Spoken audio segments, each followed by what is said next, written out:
જય શ્રી રામ દોસ્તો, leave vlog ચેનલમાં આપનું સ્વાગત છે। હું આપનો દોસ્ત લક્ષ્મણ પરમાર। તો દોસ્તો, આજે આપણે પોરબંદર જઈ રહ્યા છે। તો થોડોક આપણે સુદામાપુરી તથા પોરબંદર ચોપાટીનો આપણે વિડીયો બનાવીએ છીએ। અને વિડીયો જો સારો લાગે તો લાઈક કરજો, ચેનલમાં પહેલી વખત આવી સબસ્ક્રાઈબ કરજો અને બેલ આઇકન ઘંટડીના નિશાન ઉપર પ્રેસ કરી અને તમારા મિત્રો સાથે શેર અવશ્ય કરજો। અને જો ટાઈમ મળશે દોસ્તો તો આપણે કીર્તિ મંદિર છે, ભારત મંદિર છે, બીજે પણ વિડીયો લેશું, થોડુંક વ્યૂ લેશું। પણ જો ટાઈમ મળશે તો આપણે પહેલાં તો આપણે સુદામાપુરી અને ચોપાટીનું થોડુંક વ્યૂ લઈ આવીએ દોસ્તો। તો અત્યારે આપણે સુદામામાં પહોંચી ગયા છે। સાઇન બોર્ડ જોઈ શકો છો દોસ્તો, સુદામાનું મંદિર છે। મંદિરને અંદર પ્રવેશ છે કે નહીં તે અંદર જઈને આપણે ખબર પડશે। તો પહેલાં આપણે દોસ્તો આપણે સુદામાપુરીમાં છે, પણ કદાચ અવાજ નહીં આવે, વધારે કકરાટને કારણે। તો હવે આપણે મંદિર પરિસરમાં જઈએ મિત્રો। બહુ સારામાં સારા ઝાડવાન બાર તો બહુ બેકારો કકરાટ છે રિક્ષાઓનો બેકારો, પણ અંદર બહુ સારું એવું છે દોસ્તો। જેટલા પણ વ્યૂ છે અને જ્યાં જ્યાં પણ ઉતારવાની અનુમતિ છે દોસ્તો, તે બધો વિડીયો હું બનાવીશ।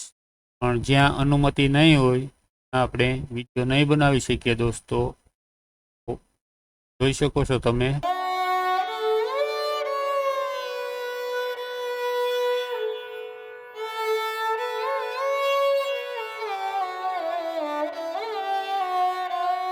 અહીંયા ગાઈડલાઈન લખેલી છે દોસ્તો, તમે જોઈ શકો છો અને પોઝ કરી અને પછી ગાઈડલાઈન વાંચી શકો છો સુદામાપુરીની।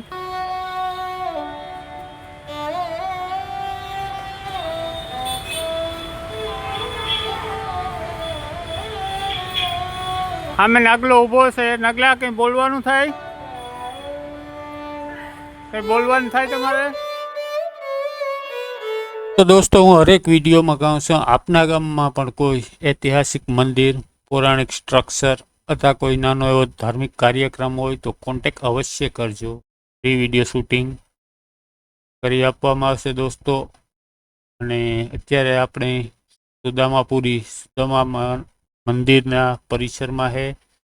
ભવ્ય વ્યૂ જોઈ શકો છો, બંને બાજુ ઝાડવાઓ, ગ્રીનરી, ને આગળ જે પણ કંઈ એના અંદર રહે તે બધું જ તમને બતાડવાનું કોશિશ કરીશું દોસ્તો। તો સુદામા મંદિરનું થોડોક ઇતિહાસ અને મહત્વ જાણી લઈએ।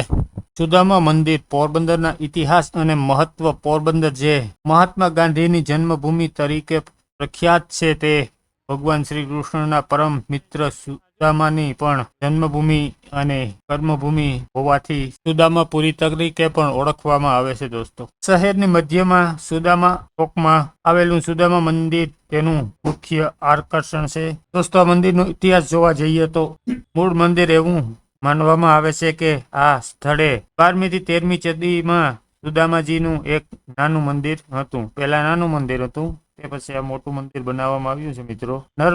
નિર્માણ વર્તમાન માળખું। વર્તમાન ભવ્ય મંદિરનું નિર્માણ 1902 થી 1907ની વચ્ચે થયું હતું। પોરબંદરના મહારાજા ભાવસિંહે મંદિરનો જીર્ણોદ્ધાર અને નવીનીકરણ કરાવ્યું હતું દોસ્તો। ભંડોળ મિત્રો, મંદિરના નિર્માણ દરમિયાન ભંડોળની અછત સર્જાતા દાન એકત્ર કરી અને નાટકોનું આયોજન કરીને પૈસા એકઠા કરવામાં આવ્યા હતા અને ધની વેપારીઓએ પણ આમાં યોગદાન આપ્યું હતું મિત્રો। સ્થાપત્ય, આ મંદિર સફેદ આરસ પણ માર્બલ માંથી બનેલું છે। તેમાં નકશીકામ કરાયેલા સંભોગ પિલર છે અને શિખર ટોચ સુંદર કોતરણીથી શણગારેલું છે મિત્રો। અને આ મંદિર ચારેય બાજુથી ખુલ્લું છે, કોઈ દીવાર કે મારેલી નથી દોસ્તો। ગર્ભગૃહની અંદર માત્ર દરવાજો છે। અને મિત્રો હવે મહત્વ જોવા જઈએ તો અદ્વિતીય મંદિર આખા ભારતમાં ભગવાન શ્રી કૃષ્ણના આ મહાન ભક્ત સુદામાને સમર્પિત છે। એક માત્ર અસાધારણ મંદિર છે અને મિત્રો મૈત્રીનું પ્રત્યક્ષ આ મંદિર ભગવાન શ્રી કૃષ્ણ અને સુદામાની નિસ્વાર્થ મૈત્રીનું પ્રતીક છે. મિત્રતા ધન, ગરીબી અને દરરાશથી પર હતી અને આજે પણ તેને ત્યાસી મિત્રતા ઉત્તમ ઉદાહરણ તરીકે જાણવા આવેલ છે. મંદિરની અંદર મૂર્તિઓ જોવા જઈએ તો દોસ્તો મંદિરમાં ગર્ભગૃહમાં મુખ્યત્વે સુદામાજીની મનમોહક મૂર્તિ વિરાજમાન છે. તેમની જમણી બાજુએ તેમના ધર્મપત્ની સુશીલાજીની મૂર્તિ છે અને ડાબી બાજુએ રાધા કૃષ્ણ વિરાજમાન છે. મિત્રો 1,84 પરિક્રમા મંદિરના પરિસરમાં 184 પરિક્રમા ભૂલભુલામણી જેવી માર્ગ આવેલો છે. એવું માનવામાં આવે છે કે આ પરિક્રમામાં શ્રી કૃષ્ણ સુદામાની તમે મૂર્તિ જોઈ શકો છો દોસ્તો. બહુ જ સુંદર છે મિત્રો. અને દોસ્તો બીજી એક વાત કે તમે પણ કંઈ ગયા હોય અને તમને કોઈ સારું મંદિર સ્ટ્રક્ચર અથવા કોઈ પણ જાણકારી હોય તો કોમેન્ટ બોક્સમાં અવશ્ય લખજો. ત્યાં અમે જઈ અને વિડીયો બનાવીશું. તો તમે ક્યાંય ગયા હોય કોઈ જગ્યાએ સુંદર એવી કોઈ મંદિર હોય તો કોમેન્ટ બોક્સમાં કોમેન્ટ અવશ્ય કરજો. કારણ કે મેપ ઉપરથી જતા હોય અમને જાજી બધી કંઈક બહુ ખબર ન હોય એટલે મેપ ઉપર જે ખબર હોય ત્યાં જઈએ અમે.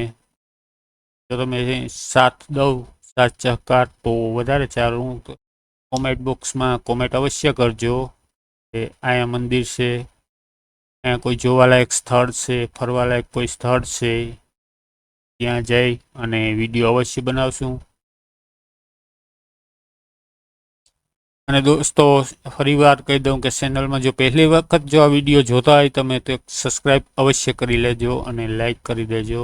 કરવાથી મનુષ્ય જન્મ મૃત્યુના બંધનથી મુક્ત થાય છે દોસ્તો. અમુક રાજસ્થાની સ્ત્રી જાતિના નવવિવાહિત યુગલો ખાસ કરીને લગ્ન પછી આશીર્વાદ લેવા માટે અને આ પરિક્રમા કરવા માટે અહીં આવે છે અને તેમની યાત્રાને 4 ધામની યાત્રા જેટલું મહત્વ આપવામાં આવે છે. મિત્રો ભૂલ ભૂલૈયા દોસ્તો અત્યારે આપણે આમાં ફસાઈ ગયેલ છે.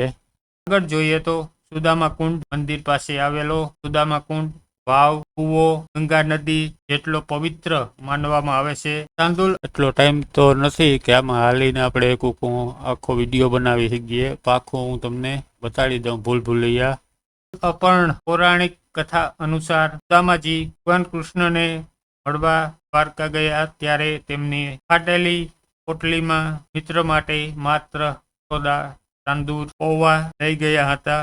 આજે પણ બહારથી આવતા શ્રદ્ધાળુઓ પોટલીમાં તાંદૂર અને સુદામાજીને અર્પણ કરે છે.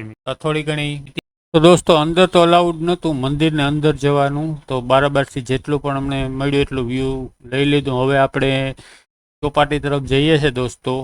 અને બીજા નંબરમાં કે ભારત મંદિર છે, તારા મંદિર છે અને ત્યાં તો બિલકુલ કેમેરો અને મોબાઈલ બરાબર જ મેળવવા પડે છે. અને જોઈ શકો છો બંદરમાં વાણ આવેલું છે. ચોપાટી આપણે પહોંચી ગયા છે. તો હું કહેતો હતો કે આપણે જે ભારત મંદિર તારા મંદિર છે ત્યાં તો બરાબર જ મોબાઈલ મેળવે છે ને કેમેરો પણ બરાબર મેળવી દે છે. અંદર લઈ જવાનો અલાઉડ છે જ નહીં. આપણે ત્યાં વિડીયો નથી બનાવી શક્યા અને ડાયરેક્ટ ચોપાટી આવ્યા છે દોસ્તો. વાણ પડ્યું જોઈ શકો છો તમે.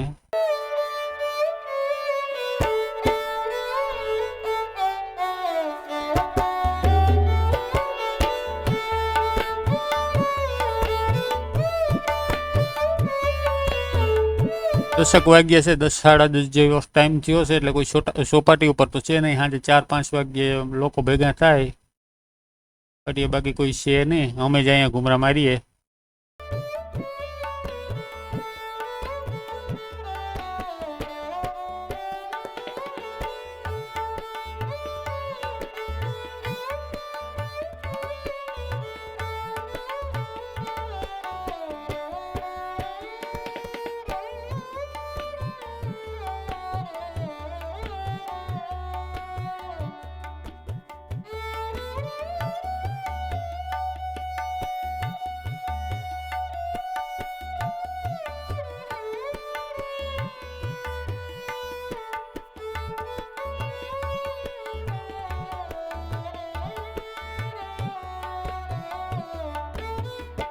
આ શું છે કંઈ ખબર પડતી નથી દોસ્તો.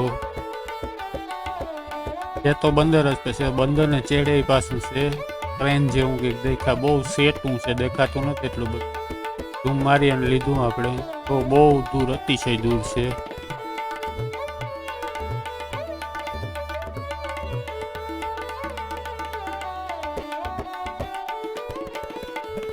ત્યારે કોઈ છે નહીં, આખી ચોપાટી ખાલી પડી.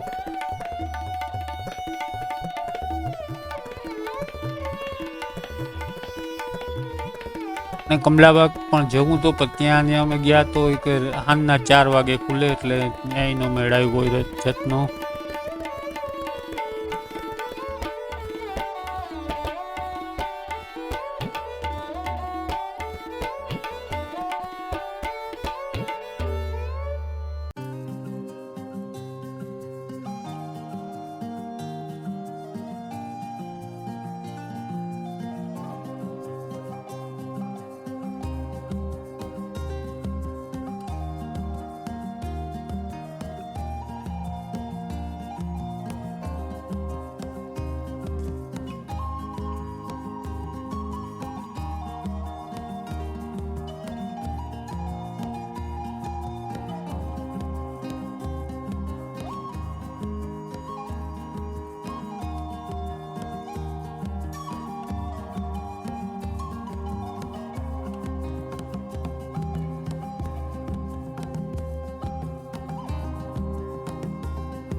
અહીં કંઈક પડી ગયેલું હવેલું જેવું છે મિત્રો, જર્જર હાલત છે. જવાય એમને તો અંદર, નહીંતર અંદર જઈ આવત, પણ આગળથી બંધ છે. હા,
તો દોસ્તો તમને સુદામાપુરી અને પોરબંદર બીચનો દરિયો કેવો લાગ્યો તે કોમેન્ટ બોક્સમાં અવશ્ય જણાવજો દોસ્તો.